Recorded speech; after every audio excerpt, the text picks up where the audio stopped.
پھر میری غمی اور خوشی کیسے ہوگی؟ فرمایا اس کے بعد یہ مسلمان کیا کرتا ہے؟ ان بدعات کی وجہ سے سنتوں کا قاتل بن جاتا ہے۔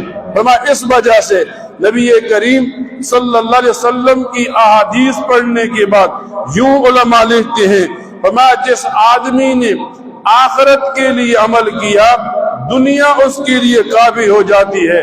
جو آدمی تھوڑی سی دنیا پر راضی ہو گیا آخرت میں اللہ اس سے راضی ہو جائے گا۔ یعنی علماء یوں لکھتے ہیں ہم دنیا کے لیے تیاری کریں جتنا دنیا میں رہنا ہے، اور ہم آخرت کے لیے تیاری کریں جتنا آخرت میں رہنا ہے۔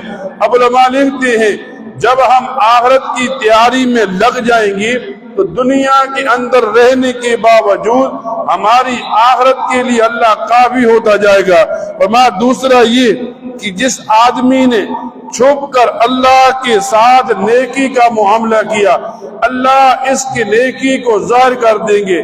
یوں آتا ہے احادیث میں نبی کریم صلی اللہ علیہ وسلم فرماتے ہیں آدمی چھپ کر نیکی کرتا ہے اللہ نور کی چادر پہنا دیتے ہیں، اور اس کے بدلے میں یہ ہوتا ہے لوگوں کو پتہ چل جاتا ہے یہ نیکی کرنے والا ہے، اور آدمی گناہ کرتا ہے اللہ اسے تاریکی کی چادر پہنا دیتے ہیں۔ اب یہ گناہ تو چھپ کر رہا ہے اور لوگوں کے سامنے اس کا گناہ ظاہر ہوتا چلا جاتا ہے۔